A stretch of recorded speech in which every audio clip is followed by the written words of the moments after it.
আউযু বিল্লাহি মিনাশ শাইতানির রাজিম বিসমিল্লাহির রহমানির রহিম রব্বি জিদনি ইলমা রব্বি জিদনি ইলমা রব্বি জিদনি ইলমা। আজকে আমরা আলোচনা করব পুলিশ আইন। পুলিশ আইনের 1 ধারা থেকে আমরা 46 ধারা পর্যন্ত ইনশাআল্লাহ এক ক্লাসেই আমরা এই আইনটা সমাপ্ত করে দিব। শুরুতেই আমরা একটু আলোচনা করি পুলিশ আইন কত সালে গঠিত হয়। পুলিশ আইন 1861 সালে এই আইন প্রণীত হয়। এটা 1861 সালের 5 নম্বর আইন। তারপরে এই আইনে মোট 46টি ধারা আছে। আর যদি প্রশ্ন আসে কোন আইনকে 5 আইন বলা হয়, তাহলে আপনারা জেনে রাখেন পুলিশ আইনকেই 5 আইন বলা হয়।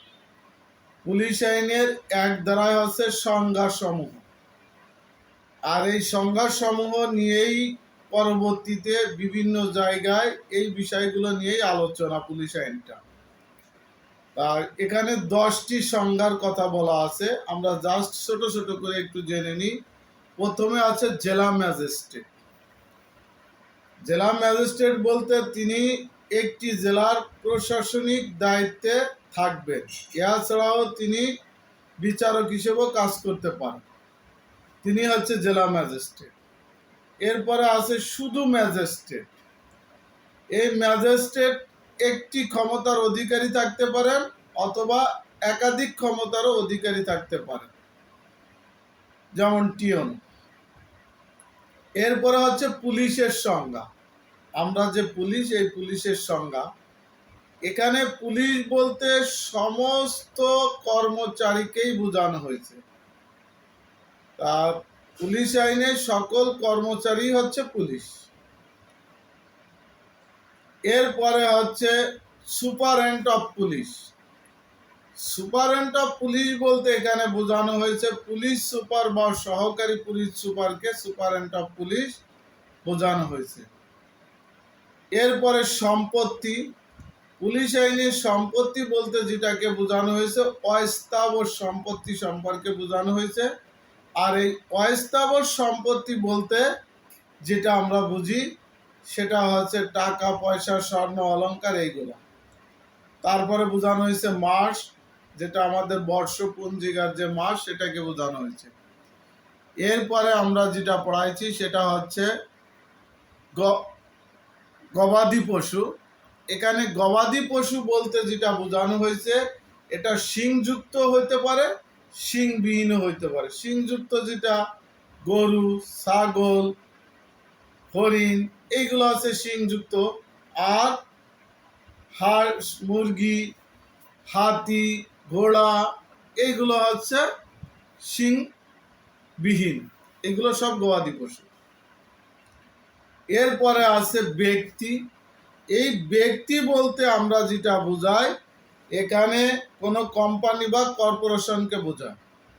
পুলিশ আইনে ব্যক্তি বলতে কোনো কোম্পানি বা কর্পোরেশনকে বোঝায়। এরপরে আছে অধস্তন কর্মচারী। এই অধস্তন কর্মচারী বলতে বোঝানো হয়েছে যে ইন্সপেক্টরের নিম্নে যে সকল সদস্য আছে পুলিশের, সকলেই অধস্তন কর্মচারী। আর একটা হচ্ছে জেলা পুলিশ, অর্থাৎ প্রত্যেকটা জেলায় একটা পুলিশ লাইন থাকে বা একটা পুলিশ জেলা হিসেবে বাংলাদেশে ঘোষণা করা হয়। এই ছিল আমাদের সংজ্ঞাসমূহ। পুলিশ আইনের সংজ্ঞাসমূহ হচ্ছে 1 ধারায়। এরপরে আমরা পড়াইছিলাম 2 ধারা। এই 2 ধারা আছে পুলিশ বাহিনীর সংজ্ঞা। একে পড়ছি পুলিশ সদস্যের সংজ্ঞা, আর 2 ধারায় পড়লাম পুলিশ বাহিনীর সংজ্ঞা। এখন এই পুলিশ বাহিনীটা কিরকম হবে? এই যে সকল কর্মচারী মিলেই একটা পুলিশ বাহিনী গঠন হবে। তাহলে সকল কর্মচারী অর্থাৎ আইজিপি মহোদয় হইতে কনস্টেবল পর্যন্ত যারা আছে বা সিভিল স্টাফ যারা আছে সকলকে নিয়েই কি হবে? সকল কর্মচারী নিয়েই একটা পুলিশ বাহিনী গঠন হবে। এটা বলছে কয় ধারা? এটা হচ্ছে 2 ধারা আমাদের আলোচনা করা হয়েছে। তারপরে এখানে পুলিশ কনস্টেবল, পুলিশ অফিসার, এই নিয়োগের সংখ্যা, তারপরে নিয়োগ, এই বিষয়টা সরকার সিদ্ধান্ত দিবে। অর্থাৎ পুলিশ বাহিনী যে নিয়োগ, অফিসার নিয়োগ বা কর্মচারী নিয়োগ, এই বিষয়ে সংখ্যা নির্ধারণ করে এটা সিদ্ধান্ত দিবে হচ্ছে সরকার। এটা ছিল 2 ধারা। 2 এর শ টাইপের ক খ গ ঘ পর্যন্ত আছে। কটি হচ্ছে যে বাংলাদেশে একাধিক পুলিশ জেলা আছে, সরকার চাইলে আরো পুলিশ জেলা রূপান্তরিত করতে পারে, অর্থাৎ আরো পুলিশ জেলা বাড়াইতে পারে। আবারও বলছে যে 2-3টা পুলিশ জেলাকে ভেঙে একটা পুলিশ জেলা রূপান্তরিত করতে পারেন। এটা বলছে 2 এর শ টাইপের ক।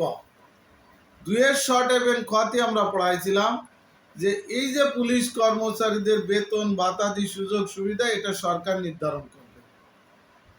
2 এর গতি যেটা পড়াইছিলাম সেটা হচ্ছে যে দেশের প্রতিটি জেলায় সমগ্র পুলিশ সংস্থা মিলে একটি মাত্র পুলিশ বাহিনী বিবেচিত হবে। সরকার আদেশ বলে কর্মকর্তা কর্মচারী নিযুক্ত হবে। তাহলে 2 এর গতি কি বললাম, দেশের এই যে সমগ্র প্রত্যেকটা জেলা মিলে একটা পুলিশ বাহিনী গঠন হবে, আর এই যে পুলিশ কর্মকর্তা কর্মচারী এটা সরকার কি করবে, নিযুক্ত করবে। 2 এর গ। আর 2 এর ঘতে যেটা বলা আছে, সরকার যে কোনো সময় যে কোনো পুলিশ সদস্যকে এক স্থান থেকে অন্য স্থানে রদবদল করতে পারে। এই ছিল 2 ধারা এবং 2 এর শ টাইপের ক খ গ ধারাগুলো।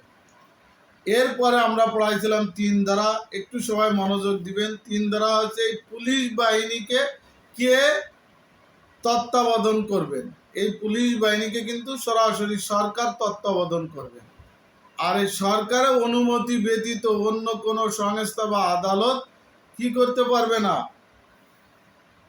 অন্য কোনো ব্যক্তি বা আদালত এই পুলিশ বাহিনীকে খর্ব করতে পারবে না বা পুলিশ বাহিনীর হস্তক্ষেপ করতে পারবে না। তাহলে 3 ধারায় কি পেলাম, যে পুলিশ বাহিনী নিয়ন্ত্রণ করবে সরকার, সরকার ব্যতীত অন্য কোনো ব্যক্তি এই পুলিশ বাহিনীকে কি পুলিশ বাহিনীর হস্তক্ষেপ করতে পারবে না, সেটা আদালত হোক বা অন্য কোনো বাহিনী বা অন্য কোনো সংস্থা হোক, এই পুলিশ বাহিনীর উপর হস্তক্ষেপ করতে পারবে না। এটা বলছে 3 ধারা। 4 ধারায় যেটা আমরা পড়াইছিলাম, 4 ধারা মূলত আলোচনা হচ্ছে যে সমগ্র পুলিশ বাহিনী প্রশাসনিক ক্ষমতার দায়িত্বে থাকবেন আইজিপি মহোদয়। সমগ্র পুলিশ বাহিনীর প্রশাসনিক ক্ষমতার দায়িত্বে থাকবেন কে, আইজিপি মহোদয়। আর জেলার যে পুলিশ আছে এই পুলিশের প্রশাসনিক ক্ষমতার দায়িত্ব হচ্ছে জেলা ম্যাজিস্ট্রেট, আর আইন শৃঙ্খলা নিয়ন্ত্রণের দায়িত্বে থাকবেন পুলিশ সুপার, সুপারেন্ট অফ পুলিশ বা সহকারী পুলিশ সুপার। এটা বলছে 4 ধারা। 4 এর আবার শ টাইপের কতি যেটা বলছে যে সরকার চাইলে যে কোনো সময় একজন অতিরিক্ত জেনারেল ইন্সপেক্টর অফ জেনারেল নিয়োগ দিতে পারে। এরপরে আমরা 5 ধারা পড়াইছিলাম, একটা গুরুত্বপূর্ণ ধারা, আইজিপি মহোদয় ম্যাজিস্ট্রেটের পূর্ণ ক্ষমতা কি করতে পারবেন, প্রয়োগ করতে পারবেন 5 ধারা। এছাড়া কার্যবিধি আইনের 12 ধারায় এবং পিআরবির 35 বিধি মোতাবেক আইজিপি মহোদয় ম্যাজিস্ট্রেটের পূর্ণ ক্ষমতা প্রয়োগ করতে পারবেন। কোন কোন ক্ষেত্রে পারবেন, 3টা ক্ষেত্রে, অপরাধ দমনের ক্ষেত্রে, অপরাধ অন্বেষণের ক্ষেত্রে, আর একটা হচ্ছে অপরাধীকে খুঁজে বের করার ক্ষেত্রে তিনি এই ম্যাজিস্ট্রেটের পূর্ণ ক্ষমতা প্রয়োগ করতে পারবেন। 5 ধারা। 6 ধারা বাতিল। 7 ধারা পড়াইছিলাম শাস্তি।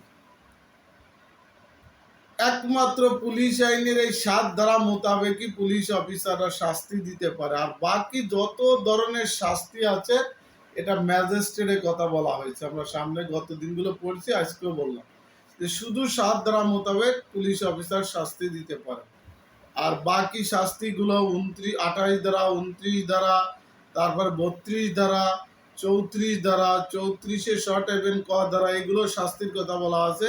এই শাস্তিগুলো দিবে ম্যাজিস্ট্রেট।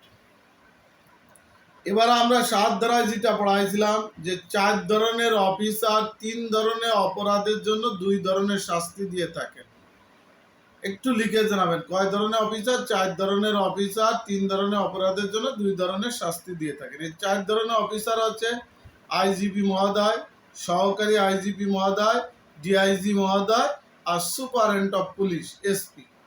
তিনটা কয় ধরনের অপরাধ? 3 ধরনের অপরাধ। একটা হচ্ছে অযোগ্যতা, আর একটা হচ্ছে দোষ ত্রুটি, আর একটা হচ্ছে কর্তব্য অবহেলার কারণে কয় ধরনের শাস্তি? 2 ধরনের শাস্তি দিয়ে থাকে। একটা হচ্ছে গুরুদণ্ড আর একটা হচ্ছে লঘুদণ্ড।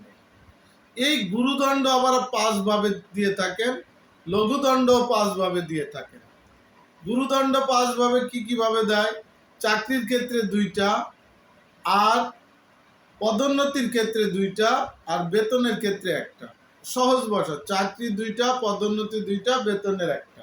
চাকরি 2টা কি? চাকরি থেকে বরখাস্ত বা ডিসমিস, আর চাকরি থেকে অপসারণ বা ডিসমিসাল, এই 2টা। আর পদোন্নতির ক্ষেত্রে 2টা হচ্ছে, একটা হচ্ছে পদাবনতি করা, আর একটা পদোন্নতি স্থগিতকরণ করা। পদোন্নতি স্থগিতকরণটা কি?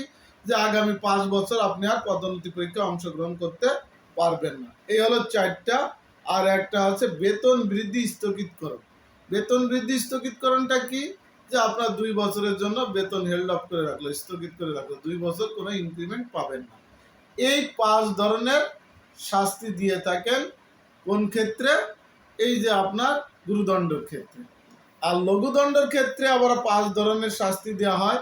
একটা হচ্ছে সতর্কীকরণ, 2 নম্বরে হচ্ছে তিরস্কার, 3 নম্বরে হচ্ছে ফেটিক ডিউটি, 4 নম্বরে হচ্ছে আটক বা নজরদারি, আর 5 নম্বরে বলছে ইডি বা পিডি। এই 5 ধরনের লঘুদণ্ড শাস্তি দেওয়া হয়। এই গুরুদণ্ড আর লঘুদণ্ডের মধ্যে আমরা 2-3টা পার্থক্য দিয়ে যাই। পার্থক্যগুলো আসে, গুরুদণ্ড হচ্ছে করার ক্ষেত্রে অবশ্যই ডিপার্টমেন্টাল প্রসিডিং করতে হবে। লঘুদণ্ডের ক্ষেত্রে ডিপার্টমেন্টাল প্রসিডিং করা হয় না। গুরুদণ্ডের ক্ষেত্রে আপিল করা যায়, লঘুদণ্ডের ক্ষেত্রে আপিল করা যায় না। গুরুদণ্ড আমরা এটাকে বড় ধরনের দণ্ড বলি, আর লঘুদণ্ড হচ্ছে এটা একটা ছোট ধরনের দণ্ড। তাহলে আমাদের 3টা পার্থক্য হয়ে গেল। গুরুদণ্ড আমরা সাধারণত দিয়ে থাকি কোন ধারায়? 7 ধারায়। আর লঘুদণ্ডটা দেওয়া হয় বেশিরভাগ ক্ষেত্রে 7/29, 2টা ধারা। এরপরে গুরুদণ্ডের ক্ষেত্রে পদাবনতি করা যায়, লঘুদণ্ডের ক্ষেত্রে করা যায় না। এরকম আপনি 10-20টা করতে পারবেন, সমস্যা নেই। আমরা 5টা থাক, এই 5টা আমরা সংজ্ঞা দিলাম। এরপরে ইয়া ছাড়াও আর একটা দণ্ডের কথা বলছিলাম আপনাদের, সেটা হচ্ছে কি? সাময়িক বরখাস্ত। এই সাময়িক বরখাস্তটা হচ্ছে একটা বিশেষ দণ্ড। এমসিকিউ হইতে পারে, সাময়িক বরখাস্ত কোন ধরনের দণ্ড? গুরুদণ্ড, লঘুদণ্ড, বিশেষ দণ্ড, না উপরের সব কয়টি? তাহলে উত্তর হবে এটা একটা বিশেষ দণ্ড। এই সাময়িক বরখাস্তটা কখন করা হয়? সাময়িক বরখাস্ত করা হয় যদি কোনো পুলিশ সদস্য জনসাধারণের স্বার্থ বিরোধী কোনো কাজ করলে তখন তাকে সাময়িক বরখাস্ত করা হয়। আর সাময়িক বরখাস্তটা কি? আপনাকে সাময়িকভাবে কর্তব্যচ্যুত করাকে সাময়িক বরখাস্ত বলা হয়। আর এই সাময়িক বরখাস্ত করার পরে আপনি কি কি ধরনের সুযোগ সুবিধা পাবেন বা কি কি ধরনের থাকবে সেই বিষয়গুলো নিয়ে আমরা আলোচনা করব। সাময়িক বরখাস্তর ক্ষেত্রে আপনার কর্তব্য দায়িত্ব এই 2টা থাকবে না। সাময়িক বরখাস্তর ক্ষেত্রে কি থাকবে না? কর্তব্য ও দায়িত্ব এই 2টা থাকবে না, কিন্তু আপনার ডিসিপ্লিনটা থাকবে। অর্থাৎ রোল কল দেওয়া, তারপরে নির্দিষ্ট সময় আসা যাওয়া, এগুলো থাকবে। এই ছিল আমাদের সাময়িক বরখাস্ত নিয়ে আলোচনা। সাময়িক বরখাস্তর ক্ষেত্রে আপনার পিআরবি 880 বিধি ব্যবহার করবেন। আর এই যে গুরুদণ্ড লঘুদণ্ডের ক্ষেত্রে পিআরবি 434 এবং 857 বিধি ব্যবহার করবেন। আরেকটা বিষয় আপনাদেরকে একটু জানাই, সেটা হচ্ছে আমরা যে ডিসমিসালি আর ডিসকাস 2টা বিষয় পড়ছিলাম। অর্থাৎ ডিসমিসালি হচ্ছে চাকরি থেকে অপসারণ, আর ডিসকাস হচ্ছে চাকরি থেকে অব্যাহতি। যদি কোনো ব্যক্তিকে ডিসমিসাল করা হয় তাহলে সেই ব্যক্তি পুনরায় আর কোনো সরকারি চাকরিতে নিযুক্ত হতে পারবে না। আর যদি কোনো ব্যক্তিকে ডিসকাস করা হয় অর্থাৎ অব্যাহতি দেওয়া হয় তাহলে সেই ব্যক্তি অন্য কোনো সরকারি চাকরিতে নিযুক্ত হতে পারবেন। আর এটা পিআরবিতে বললাম। এই ছিল আমাদের 7 ধারার আলোচনা। আমরা 8 ধারায় চলে যাব। 8 ধারায় বলছে, আমাদের 8 ধারার মূলত আলোচনার বিষয় হচ্ছে যে এই যে 2 ধারায় আমাদের যে নিয়োগ দেওয়া হয়েছে, এই নিয়োগ পত্রটা দেওয়া হবে 8 ধারা, পুলিশ আইনে 8 ধারা। আইজিপি মহোদয় বা তার কাছ থেকে ক্ষমতাপ্রাপ্ত অপর কোনো ব্যক্তি তিনি কি করতে পারবেন, এই 8 ধারা মোতাবেক এই যে নিয়োগপ্রাপ্ত ব্যক্তিদের একটা নিয়োগপত্র দিবেন। আর এই নিয়োগপত্র পাওয়ার পরে ওই সদস্য তিনি পুলিশ বাহিনীর সকল ধরনের সুযোগ সুবিধা দায়িত্ব কর্তব্যের অধিকারী হবে 8 ধারায় নিয়োগপত্র পাওয়ার পরে। কিন্তু এর আগে সে কিন্তু পুলিশ বাহিনীর সকল ধরনের সুযোগ সুবিধা বা দায়িত্ব ক্ষমতা এগুলোর অধিকারী হবেন না। 8 ধারা অনুসারে যখন তাকে নিয়োগপত্র দেওয়া হবে তখন থেকে সে পুলিশ বাহিনীর সকল ধরনের সুযোগ সুবিধা দায়িত্ব কর্তব্যের অধিকারী হবে। এরপরে এই নিয়োগপত্র পাওয়ার পরে যদি কোনো পুলিশ সদস্য চাকরি থেকে বরখাস্ত বা অব্যাহতি দেওয়া হয়, তাহলে সেই পুলিশ সদস্য এই নিয়োগপত্র আবার ফেরত দিবে কত ধারায়, অত্র আইনে 28 ধারা। যদি না দেয় তাহলে তার বিরুদ্ধে শাস্তির ব্যবস্থা আছে 28 ধারা অনুসারে। এবার আমরা 29 ধারা পড়াবো। 29 ধারা বলছে যে পুলিশ সদস্য যদি স্বেচ্ছায় চাকরি থেকে অব্যাহতি নিতে চায় তাহলে তাকে অবশ্যই 2 মাস পূর্বে, অব্যাহতি 2 মাস পূর্বে যথাযথ কর্তৃপক্ষ বরাবর আবেদন করতে হবে। এটা বলছে আমাদের 9 ধারা। 10 ধারায় বলছে যে যদি কোনো পুলিশ সদস্য চাকরির পাশাপাশি অন্য কোনো চাকরিতে বা নিয়োগে অংশগ্রহণ করতে চান বা ব্যবসা বাণিজ্যে অংশগ্রহণ করতে চান তাহলে আইজিপি মহোদয়ের অনুমতি নিতে হবে। অনুমতি ব্যতীত কোনো ব্যবসা বাণিজ্য এগুলো নিয়োজিত হতে পারবেন না। আর যদিও নিয়োজিত হন তাহলে আমরা তো দণ্ডবিধি আইনের কত ধারা 168 ধারায় তার শাস্তির ব্যবস্থা আছে, আবার 29-এর ক্লোজ 5-এও শাস্তির ব্যবস্থা আছে। এরপরে পড়াইছিলাম আমরা 12 ধারা, 11 ধারা বাতিল। 12 ধারা হচ্ছে আইজিপি মহোদয়ের ক্ষমতার কথা বলা হয়েছে। এখানে তিনি কি কি ধরনের ক্ষমতা প্রয়োগ করতে পারবেন, অর্থাৎ সরকারের অনুমতি সাপেক্ষে পুলিশ বাহিনী সকল ধরনের ক্ষমতা তিনি প্রয়োগ করতে পারবেন, সকল ধরনের সুযোগ সুবিধা দিতে পারবেন। যেমন আপনার পোশাক চেঞ্জ, তারপরে রেশনের নির্ধারণ, তারপরে ইমারত অর্থাৎ বিল্ডিং তৈরি করা, গাড়ি ক্রয় করা, তারপরে টিএ বিল, যাবতীয় যত ধরনের কিছু আছে এটা সরকারের সম্মতি সাপেক্ষে আইজিপি মহোদয় পুরা ক্ষমতা প্রয়োগ করতে পারবেন, আইন প্রণয়ন করতে পারবেন। পুরা পুলিশের যাবতীয় যত ধরনের ক্ষমতা তিনি, সকল ধরনের ক্ষমতা তিনি এই কত ধারা 12 ধারা অনুসারে করতে পারেন। এরপরে পড়াইছিলাম 13 ধারা, 14 ধারা, 15 ধারা, 16 ধারা। এটা হচ্ছে স্পেশাল পুলিশ বা পিউনিটি পুলিশ। স্পেশাল পুলিশ বা কি পুলিশ বলা হয়, পিউনিটি পুলিশও বলা হতে পারে। এই স্পেশাল পুলিশ 13 ধারায় বলছে যে কোনো ব্যক্তির আবেদনের প্রেক্ষিতে ম্যাজিস্ট্রেটের অনুমতি সাপেক্ষে পুলিশ সুপার সেখানে অতিরিক্ত পুলিশ মোতায়েন করবেন। তাহলে আমরা কি পেলাম, কোনো ব্যক্তি আবেদন করবে, সে আবেদনের প্রেক্ষিতে ম্যাজিস্ট্রেট অনুমতি দিবে, সেখানে পুলিশ সুপার অতিরিক্ত পুলিশ মোতায়েন করবে। এই অতিরিক্ত পুলিশের ব্যয়ভার ওই সংশ্লিষ্ট ব্যক্তি বহন করবে এবং এই অতিরিক্ত পুলিশ যদি প্রয়োজন না হয় তাহলে 1 মাস পূর্বে তিনি আবেদন করবেন যে আমার আর প্রয়োজন নাই। এটা ছিল আমাদের 13 ধারা।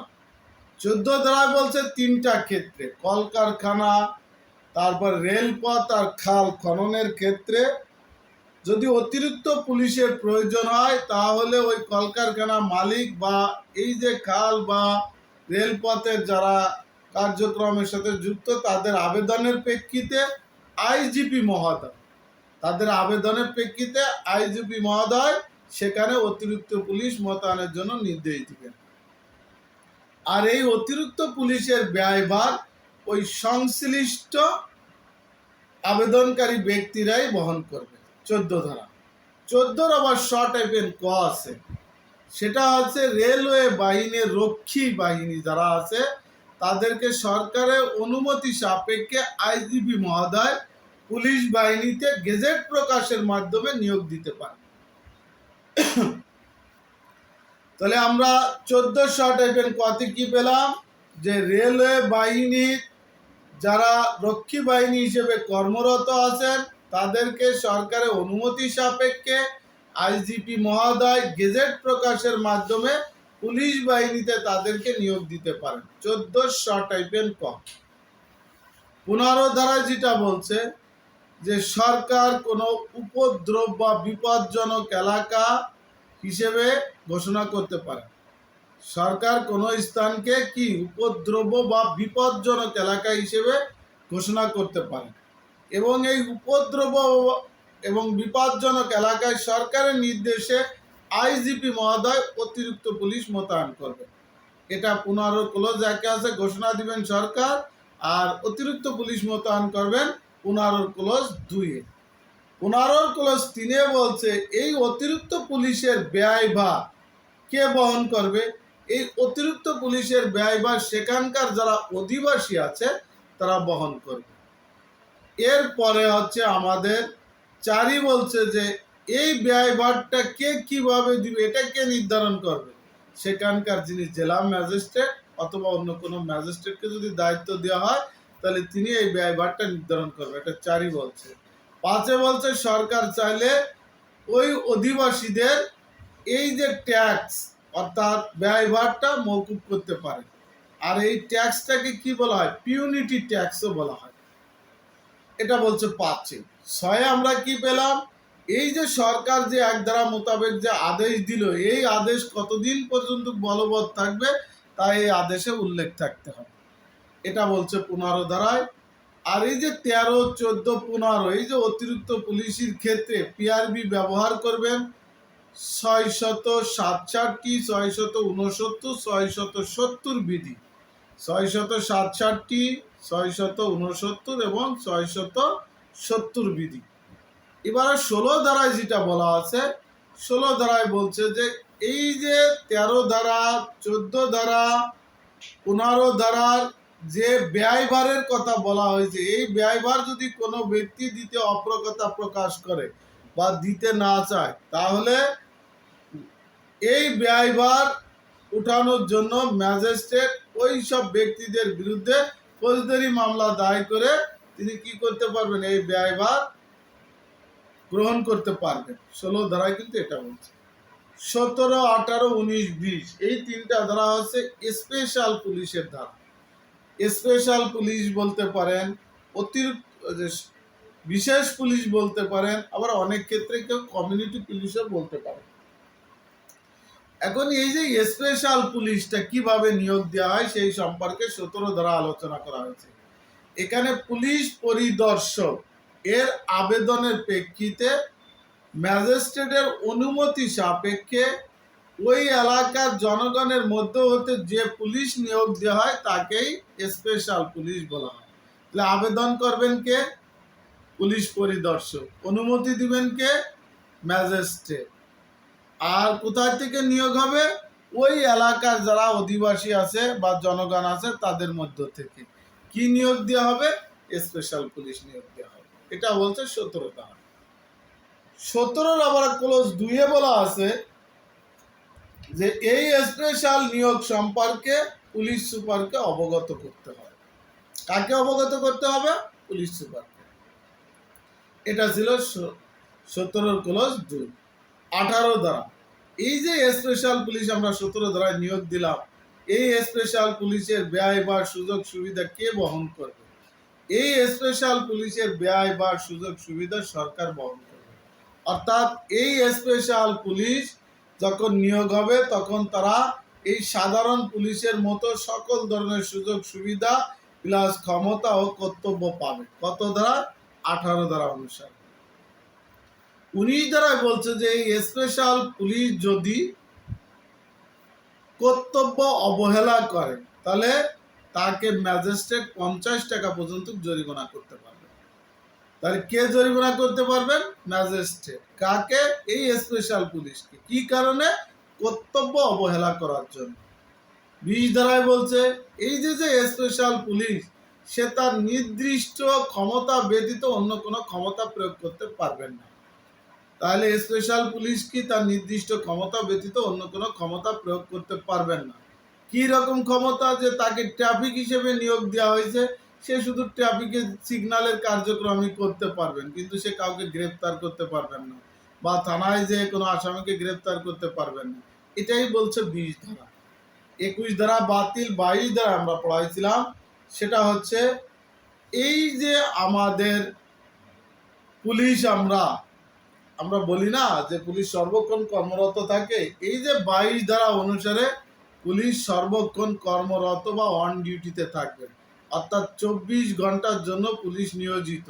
এটা হচ্ছে পুলিশ আইনের 22 ধারা। তবে সরকার চাইলে যে কোনো সময় যে কোনো স্থানে তাদেরকে মোতায়েন করতে পারেন। এই 22 ধারা বলছে যে আপনি ঢাকা ডিএমপিতে আছেন, সরকার চাইলে আপনাকে এখন ঢাকা জেলায় নিয়ে ডিউটি করাইতে পারেন, মোতায়েন করতে পারেন। এটাই ছিল আমাদের 22 ধারা। 23 ধারা হচ্ছে পুলিশের দায়িত্ব কর্তব্য, অর্থাৎ অ্যাজ আর পুলিশ হিসেবে আপনাদের কি কি ধরনের দায়িত্ব কর্তব্য পালন করতে হবে, সেটা আমাদের পুলিশের আইজিপি থেকে কনস্টেবল পর্যন্ত সকলে এই দায়িত্ব কর্তব্যের অন্তর্ভুক্ত। 23 ধারায় যেটা বলছে, 23 ধারায় আবার 8টা উপাদান আছে। কয়টি উপাদান? 8টা উপাদান। প্রথমে কি আছে? উপযুক্ত কর্তৃপক্ষের বৈধ আদেশ পালন করা। তারপরে কি বলছে? উপযুক্ত কর্তৃপক্ষের বৈধ পরোয়ানা কার্যকর করা। 3 কি বলছে? যে জনসাধারণের শান্তি রক্ষা সম্পর্কিত সংবাদ সংগ্রহ করা। 4 কি বলছে? যে অপরাধ নিবারণ করা, অর্থাৎ কোনো অপরাধ সংঘটিত হলে সেটা নিবারণ করবে। 5 কি বলছে? জনসাধারণের বিরক্তিকর কাজ, যেটা পাবলিক নিউসেন্স বা উপদ্রব, যেটা আমরা পড়েছি দণ্ডবিধি আইনে 68 থেকে 294 শর্ট খ এবং ফৌজদারি কার্যবিধি আইনের 133 ধারা থেকে 143 ধারা। এই যে পাবলিক নিউসেন্স, এটা নিবারণ করবেন, এটা বলছে 5।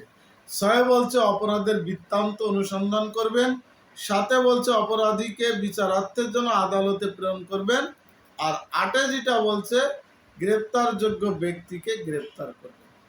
এই 8টা দায়িত্ব পালন করার জন্য আপনি যে কোনো জুয়ার আড্ডা, উচ্ছৃঙ্খল স্থান বা শরাবখানায় বিনা পরোয়ানায় প্রবেশ করতে পারবেন এবং সেখানে তল্লাশি করতে পারবেন, পাশাপাশি আটকও করতে পারবেন।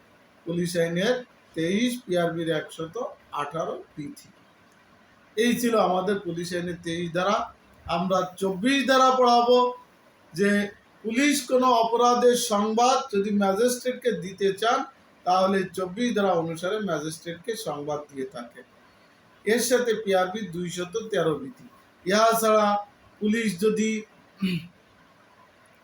কোনো গ্রেপ্তারি পরোয়ানা ইস্যু করতে চান, তাহলে এই ধারা মোতাবেক তিনি গ্রেপ্তারি পরোয়ানা ইস্যু করতে পারেন। ইহা ছাড়া যদি পুলিশ যদি চান যে তল্লাশি পরোয়ানার দরকার, তাহলে এই ধারা মোতাবেক তল্লাশি পরোয়ানা আনতে পারবেন। যদি পুলিশ চান কোনো আসামিকে রিমান্ডে আনার প্রয়োজন, তাহলে এই ধারা মোতাবেক রিমান্ডের জন্য আবেদন করতে পারবেন। অর্থাৎ কোনো কিছু জানানো এবং কোনো কিছু আনা যদি ম্যাজিস্ট্রেটের ক্ষেত্রে, সেটা আমরা এই পুলিশ আইনের 24 ধারা ব্যবহার করি, পাশাপাশি পিআরবি 213 বিধি ব্যবহার করি। 25, 26, 27 গুরুত্বপূর্ণ 3টা ধারা। এই 3টা ধারায় যেটা বলা আছে, সেটা হচ্ছে আমাদের বেওয়ারিশ সম্পত্তি সংক্রান্ত আলোচনা। বেওয়ারিশ সম্পত্তি কি? যে সম্পত্তির কোনো ওয়ারিশ দাবিদার নাই বা কোনো মালিক নাই, এইরূপ সম্পত্তিকে বেওয়ারিশ সম্পত্তি বলা হয়। আর এই বেওয়ারিশ সম্পত্তি আমরা সংজ্ঞা আসলে এভাবে লিখব এবং ধারা দিব পুলিশ আইনে 25, পিআরবি 251 বিধি। এখন 25 ধারায় আমাদেরকে কি বলা হয়েছে? যে পুলিশ অফিসার যদি কোনো বেওয়ারিশ সম্পত্তি পায়, অর্থাৎ যদি পুলিশ কোনো বেওয়ারিশ সম্পত্তি পায়, তাহলে সেই সম্পত্তি কি করবে? নিজ হেফাজতে নেবে। নিজ হেফাজতে নেওয়ার পরে ওই সম্পত্তির একটা তালিকা প্রস্তুত করবে। কি তালিকা? জব্দ তালিকা কিন্তু করতে হবে। আর এই জব্দ তালিকা আবার কি করতে হবে? আপনার এখতিয়ার দিন যে ম্যাজিস্ট্রেট আছে, ম্যাজিস্ট্রেটের নিকট প্রেরণ করতে হবে। প্রেরণ করবেন কিভাবে? ওই যে পিছনে পড়ে আসছি 24 ধারা অনুসারে। এখন কি আপনি এখন কি করলেন? প্রেরণ করলেন। এখন এই ম্যাজিস্ট্রেট এই সম্পত্তি সম্পর্কে পরবর্তীতে যে নির্দেশ দিবে, আপনি সেই নির্দেশ অনুসরণ করবেন। এটা বলছে পুলিশ আইনের 25 ধারা। এর সাথে আমরা ফৌজদারি কার্যবিধি আইনের 523 ক্লোজ 1 বিধি ব্যবহার করব। এরপরে 24 ধারা যেটা বলছে, এই যে ম্যাজিস্ট্রেট ওই সম্পত্তি পাওয়ার পর যদি এই সম্পত্তির মালিক যদি জ্ঞাত থাকে তাহলে তাকে দিয়ে দিবেন, আর যদি জ্ঞাত না থাকে অর্থাৎ অজ্ঞাত থাকে তাহলে তিনি কি করবেন, 6 মাসের একটা ঘোষণা দিয়ে একটা ঘোষণাপত্র ইস্যু করবেন। এটা কত ধারায়? 24 ধারা এবং ফৌজদারি কার্যবিধি আইনের 523-এর ক্লোজ 2 উপধারা মোতাবেক। এবার 25 ধারায় বলছে যে এই যে 6 মাসের ঘোষণা দেওয়া হলো 24 ধারা মোতাবেক, এখন এই ঘোষণা সময় পার হয়ে যাওয়ার পরও কোনো মালিক খুঁজে পাওয়া গেল না, তাহলে কি করবে ম্যাজিস্ট্রেট? ওই সম্পত্তি বিক্রয়ের আদেশ দিবেন এবং এই বিক্রয়কৃত অর্থ তিনি সরকারি কোষাগারে জমা রাখার বা সরকারি তহবিলে জমা রাখার নির্দেশ দিবেন। এটা বলছে 25 ধারা। আর ফৌজদারি কার্যবিধি আইনের 524 ধারায় কথাটা বলা আছে। এর সাথে আমরা পিআরবি 251 বিধি ব্যবহার করব। তাহলে আমরা বেহারি সম্পত্তি কি, বেহারি সম্পত্তি পাওয়ার পরে করণীয় কি, বেহারি সম্পত্তি বিলি বন্টনের ব্যবস্থা আমরা কিন্তু ক্লিয়ার করলাম। এরপরে আমরা পড়াবো 28 ধারা। এই 28 ধারায় কি বলছে? ওই যে চাকরি থেকে বরখাস্ত, অপসারণ, এই ধরনের পুলিশ সদস্য যদি নিয়োগপত্র যদি জমা না দেন অথবা সরকারি যাবতীয় মালামাল, অস্ত্র, গুলি, তারপরে পোশাক পরিচ্ছদ, ডাল, লাঠি, helmet, leg guard, bulletproof অর্থাৎ সরকারি মালামাল যদি তারা যদি জমা না দেন তাদের বিরুদ্ধে এই 28 ধারা মোতাবেক শাস্তির ব্যবস্থা কে করবেন? ম্যাজিস্ট্রেট। কি ধরনের শাস্তি দিবে 28 ধারা বলছে? যে তাদেরকে 200 টাকা জরিমানা অথবা 6 মাসের সশ্রম বা বিনাশ্রম কারাদণ্ডে দণ্ডিত করতে পারে। এখন যদি আপনাদের এখানে প্রশ্ন আসে যে বরখাস্তকৃত বা অপসারণকৃত পুলিশ সদস্যদের শাস্তির বিধান কি, তাহলে এই যে 28 ধারা যা আমরা আলোচনা করলাম সেটা। এবার আমরা 29 ধারা পড়াবো। সেটা হচ্ছে অসদাচরণের জন্য শাস্তি, অর্থাৎ পুলিশ কর্মচারী বা কর্মকর্তা যারাই আছেন তারা যদি অসদা আচরণ করে তাহলে তার শাস্তি দেওয়া হবে পুলিশ আইনের 29 ধারা। এখানে আবার 7টা কোটেশন আছে। কয়টা কোটেশন? 7টা কোটেশন। এই 7টা কোটেশনগুলো কি কি আমরা একটু আলোচনা করি। প্রথম হচ্ছে নিয়ম শৃঙ্খলা বা ডিসিপ্লিন অমান্য করলে, অর্থাৎ নিয়ম শৃঙ্খলা বা ডিসিপ্লিন অমান্য করলে। 2 যেটা বলা আছে যে ঊর্ধ্বতন কর্তৃপক্ষের বৈধ আদেশ অমান্য করলে। 3 কি বলা আছে? যে ওই যে অত্র আইনে 9 ধারা, যে চাকরি থেকে ইস্তফা দেওয়ার আগে 2 মাস পূর্বে আপনি আবেদন না করলেন। 4 ধারায় কি বলছে? 9 ক্লোজ 4 যে আপনি ছুটিতে দিয়ে যদি স্বেচ্ছায় অতিবাস করেন। 5 কি বলছে? যে অত্র আইনে 10 ধারায় আইজিপি মহোদয়ের অনুমতি না নিয়ে যদি আপনি ব্যবসা বাণিজ্যে লিপ্ত হন। 6 কি বলছে? যে ভীরুতার অপরাধে দোষী হলে। ভীরুতার অপরাধটা কি? অর্থাৎ আপনাকে একটা গুরুত্বপূর্ণ জায়গায় ডিউটি দেওয়া আছে, যেমন সমাবেশের স্থলে বা কোনো দাঙ্গা হাঙ্গামা হতে পারে এই জায়গায়, কিন্তু আপনি সেখানে যাইতে ভয় পাচ্ছেন, এটাই হচ্ছে ভীরুতার অপরাধ। এই অপরাধে যদি আপনি দোষী সাব্যস্ত হন। আর সাথে বলছে যে পুলিশ হেফাজতে থাকা অবস্থায় কোনো আসামির উপর যদি কি অমানবিক নির্যাতন করে তাহলে তাদের শাস্তি হবে এই যে পুলিশ আইনের 29 ধারা। এই শাস্তি কে দিবে?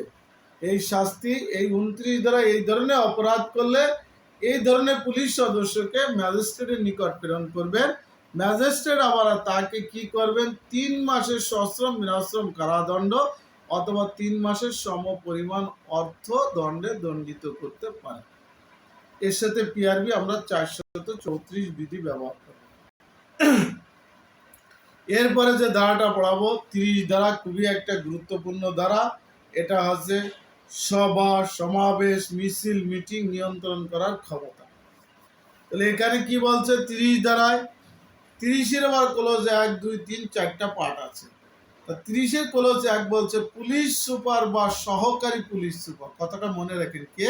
পুলিশ সুপার বা সহকারী পুলিশ সুপার সভা, সমাবেশ, মিছিল, মিটিং এইগুলো কি করতে পারবেন? নিয়ন্ত্রণ করতে পারবেন। পুলিশ আইনের 30-এর ক্লোজ 1। পুলিশ আইনের 30-এর ক্লোজ 2 বলছে যে এই সভা সমাবেশ যদি আইন শৃঙ্খলা বিঘ্ন ঘটতে পারে, তাহলে জেলা ম্যাজিস্ট্রেট এই সভা সমাবেশের যারা করবে তাদেরকে লাইসেন্স নেওয়ার জন্য নির্দেশ দিবে। তাহলে সভা সমাবেশ নিয়ন্ত্রণ করতে পারে পুলিশ, কিন্তু লাইসেন্স নেওয়ার নির্দেশ দিবে কে? জেলা ম্যাজিস্ট্রেট। 30-এর ক্লজ 2। 30-এর ক্লজ 3-এ বলছে এই যে সভা সমাবেশের জন্য লাইসেন্সের আবেদন কার বরাবর করবে? পুলিশ সুপার বরাবর করবে। আর এই পুলিশ সুপার শর্ত সাপেক্ষে তিনি লাইসেন্স মঞ্জুর করবেন এবং এই লাইসেন্স বাবদ কোনো ধরনের ফি গ্রহণ করতে পারবেন না। এটা বলছে পুলিশ আইনের 30-এর ক্লজ 3। পুলিশ আইনের 30-এর ক্লজ 4-এ যেটা বলা আছে সেটা হচ্ছে যে কোনো গান বাজনা সঙ্গীত এইগুলো কখন কোন রাস্তায় দিয়ে যাবে সে বিষয়টাও পুলিশ নিয়ন্ত্রণ করবে। আর এই শর্তগুলো মেনে যদি সমাবেশ, শোভাযাত্রা, মিছিল, মিটিং করা হয় তাহলে সেটাকে বৈধ সমাবেশ হিসেবে রূপান্তরিত হবে। এটা ছিল পুলিশ আইনের 30-এর ক্লজ 1, 2, 3, 4। এখন যেটা বলছে 30-এর শর্ট টাইপের কয়ের ক্লজ 1 দ্বারা বলছে যে উপরোক্ত এই 4টা শর্ত যদি কোনো ব্যক্তি লঙ্ঘন করে, অর্থাৎ এই যে 1, 2, 3, 4 যে শর্ত সাপেক্ষে সমাবেশ করার জন্য নির্দেশ দিতে, সেই শর্ত যদি কেউ লঙ্ঘন করে তাহলে এই শর্ত লঙ্ঘনকারীদের থানার ভারপ্রাপ্ত কর্মকর্তা বা পুলিশ পরিদর্শক, সহকারী পুলিশ পরিদর্শক অথবা পুলিশ সুপার কি করতে পারবেন? এই সমাবেশে যোগদানকারী ব্যক্তিদেরকে ছত্রভঙ্গ হওয়ার জন্য আদেশ দিবেন। এই আদেশটা দিবেন ফৌজদারি কার্যবিধি আইনের 127 ধারা অনুসারে আর পিআরবির 142 বিধি অনুযায়ী। এরপরে এই শর্ত অর্থাৎ এবং তারা কি এই আদেশ পাওয়ার পরে কি করবে? ওই সমাবেশ ছত্রভঙ্গ করে চলে যাওয়ার কথা বলা হয়েছে। কিন্তু এখন যদি তারা এই সমাবেশের ছত্রভঙ্গ না হয়, অর্থাৎ 30-এর শর্ট টাইপের কয়ের ক্লজ 1 আদেশ যদি অমান্য করে, তাহলে তারা কি অবৈধ জনতা হিসাবে রূপান্তরিত হবে। তাহলে অবৈধ জনতা কখন হবে? যে বৈধ সমাবেশ কখন অবৈধ সমাবেশে রূপান্তরিত হবে, এটাই কিন্তু সেটা। বা বৈধ জনতা কখন অবৈধ জনতা রূপান্তরিত হবে, এটাই কিন্তু সেই জায়গাটা। এখন অবৈধ জনতা রূপান্তরিত হলো, এটা হচ্ছে 30-এর শর্ট টাইপের কয়ের ক্লজ 2। আর এই অবৈধ জনতাকে ছত্রভঙ্গ করার জন্য ফৌজদারি কার্যবিধি আইনের 127, 128, 129, 130, 131 এবং 132 ধারা অনুযায়ী ব্যবস্থা গ্রহণ করতে হবে। আর এর সাথে পিআরবির 142, 143 বিধি ব্যবহার করা হবে। এটা ছিল আমাদের পুলিশ আইনের 30 এবং 30-এর শর্ট টাইপের ক। এখন 31 ধারা বলছে আইন শৃঙ্খলা নিয়ন্ত্রণ করবে পুলিশ। কোন কোন জায়গার? এখানে বলছে যে এই যে সমাবেশ, মিছিল, মিটিং যেখানে হয় সেখানে আইন শৃঙ্খলা নিয়ন্ত্রণ করবে। তারপরে যেখানে অধিক সংখ্যক লোকের সমাগম হয় সেখানেরও আইন শৃঙ্খলা নিয়ন্ত্রণ করবে। আবার হাটে বাজারে আইন শৃঙ্খলা নিয়ন্ত্রণ করবে, অথবা বাস স্ট্যান্ডে আইন শৃঙ্খলা নিয়ন্ত্রণ করবে। তারপরে এই যে নৌস্থানের যে সদরঘাটের যেটা, অর্থাৎ এই স্ট্যান্ডেও আইন শৃঙ্খলা নিয়ন্ত্রণ করবে। অর্থাৎ বাস স্ট্যান্ড, জলস্থান, তারপরে এয়ারপোর্ট, তারপরে হাট বাজার, সমাবেশ, এই প্রত্যেকটা জায়গার আইন শৃঙ্খলা কি করবে? নিয়ন্ত্রণ করবে পুলিশ। কত ধারা মোতাবেক? অত্র আইনের 31 ধারা, যেটা আমরা পড়াচ্ছি 31 ধারা আইন। এখন 32 ধারায় কি বলছে? 32 ধারায় বলছে যে এই যে 30-এর শর্ট টাইপের ক এবং 31 ধারা, এই উপরোক্ত 4টা ধারা যদি লঙ্ঘন করে কোনো ব্যক্তি, তাহলে সেই ব্যক্তিকে ম্যাজিস্ট্রেট 200 টাকা জরিমানা করতে পারে। কি লঙ্ঘন? ওই যে সমাবেশের ছত্রভঙ্গ করে বেআইনি সমাবেশে রূপান্তরিত হলো তাদেরকে, অথবা এই যে আইন শৃঙ্খলা নিয়ন্ত্রণ করতে যায় যদি কেউ বাধা প্রদান করে বা যদি না যায়, সেক্ষেত্রে এই শর্ত লঙ্ঘন করলে তাদের শাস্তি হবে, অপরাধীদের শাস্তি হবে 32 ধারা। আর 33 ধারায় বলছে যে উপরোক্ত এই যে 4টা 30-এর শর্ট টাইপের ক, 31 এবং 32 ধারার এই কার্যক্রম করতে যে পুলিশের সাথে ম্যাজিস্ট্রেটের কোনো কি হবে না, ক্ষমতার কোনো পরিপন্থী ঘটবে না, অর্থাৎ ম্যাজিস্ট্রেটের ক্ষমতায় পুলিশ পরিচালিত হবে। এটাই বলছে 33 ধারা। 34 শর্ট এভেন ক, দুইটা ধারা খুবই গুরুত্বপূর্ণ। 34 ধারায় যেটা বলা আছে যে পৌর এলাকায়, কোন এলাকায়, পৌর এলাকায় যদি নিম্ন বর্ণিত এই 8টি কাজ যদি কোনো পুলিশ অফিসারের সম্মুখে যদি কোনো ব্যক্তি করে, তাহলে যে কোনো পদের পুলিশ তাকে বিনা পরোয়ানায় গ্রেপ্তার করতে পারবে। আর এই গ্রেপ্তারকৃত ব্যক্তিকে নিকটবর্তী ম্যাজিস্ট্রেটের নিকট প্রেরণ করবেন এবং ওই ম্যাজিস্ট্রেট ওই ব্যক্তিকে 50 টাকা পর্যন্ত জরিমানা অথবা 8 দিনের সশ্রম বিনাশ্রম কারাদণ্ডে দণ্ডিত করতে পারে। 34 ধারা। আর এই 34 ধারা 8টা কোটেশন কি? একে বলছে অনাবৃত্ত জায়গায় গবাদি পশু জবাই করা বা বেপরোয়াভাবে ঘোড়া তাড়ানো। 2 নম্বরে কি বলছে? নির্দয় নিষ্ঠুর ভাবে জীবজন্তুকে মারধর করা। 3 নম্বরে কি বলছে? জনসাধারণের চলাচলের স্থানে যানবাহন বা গাড়িগুলো দাঁড় করে। 4 নম্বরে কি বলছে? খোলা বা উন্মুক্ত জায়গায় বিক্রয়ের জন্য মাল ফেলে রাখা। 5 নম্বরে যেটা বলছে, রাস্তায় ময়লা আবর্জনা নিক্ষেপ করা। 6 নম্বরে যেটা বলছে যে মাতাল বা বেসামল অবস্থায় রাস্তায় চলাফেরা করা। 7 নম্বরে যেটা বলছে যে রাস্তায় মলমূত্র ত্যাগ করা, উলঙ্গ হয়ে ঘুরে বেড়ানো বা কোনো সংরক্ষিত পুকুরে গোসল করা। আর 8 নম্বরে যেটা বলছে সেটা হচ্ছে কোনো পুকুর বা কুয়া এটাকে না ঘিরে অরক্ষিত রাখা। এই 8টা কাজ যদি কোনো ব্যক্তি পুলিশ অফিসারের সম্মুখে করে, তাহলে ওই পুলিশ অফিসার তাকে বিনা পরোয়ানায় গ্রেপ্তার করবেন। আর এই গ্রেপ্তার করার পরে ওই ব্যক্তিকে এখতিয়ারধীন ম্যাজিস্ট্রেটের নিকট প্রেরণ করবেন। ম্যাজিস্ট্রেট তাকে 50 টাকা জরিমানা বা 8 দিনের সশ্রম বিনাশ্রম কারাদণ্ড, অর্থদণ্ড, উভয় দণ্ড দণ্ডিত করতে পারে। এই 34 দ্বারা আবার শর্ত আছে 5টি। 34 দ্বারা শর্ত কয়টি? 5টি। এই 5টা শর্ত কি কি? 1 নম্বরে হচ্ছে এটা পৌর এলাকায় হতে হবে। 2 নম্বরে বলছে পুলিশের সম্মুখে হতে হবে। 3 নম্বরে বলছে পুলিশ পোশাক পরিহিত অবস্থায় থাকতে হবে। 4 নম্বরে বলছে যে পুলিশের অন ডিউটি অবস্থায় থাকতে হবে।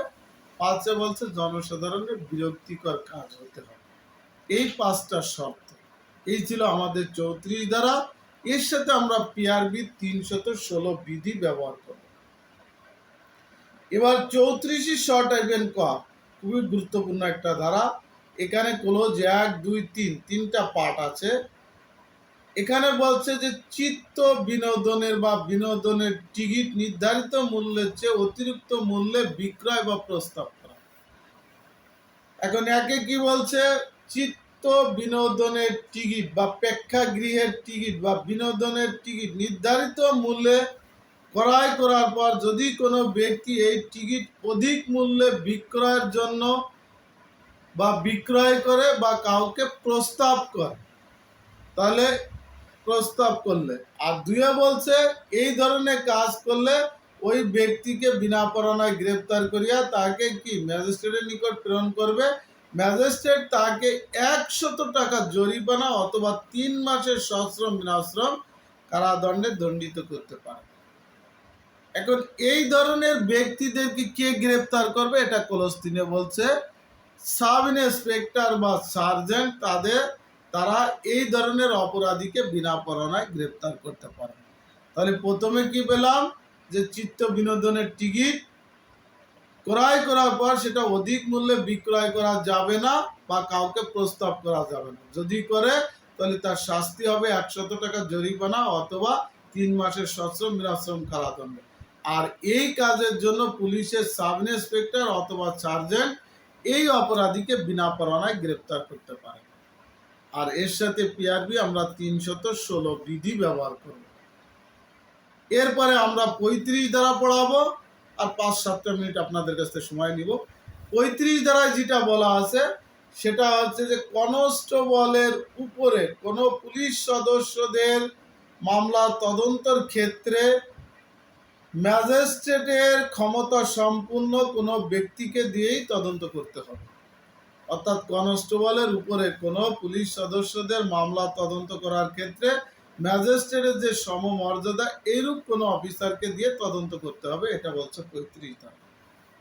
36 ধারা আমরা যেটা পড়াইছি যে পুলিশ আইন কোনো অপরাধের ক্ষেত্রে অন্য কোনো আইনের প্রতিবন্ধকতা সৃষ্টি করবে না, অর্থাৎ পুলিশ আইন যে অন্য কোনো আইনের কি বাধা হয়ে দাঁড়াবে না, এটা বলছে 36 ধারা। এরপরে আপনাদের পড়াইছিলাম 42 ধারা। পুলিশের যে ধরনের সুযোগ সুবিধা আছে সেটা হচ্ছে 42 আর 43।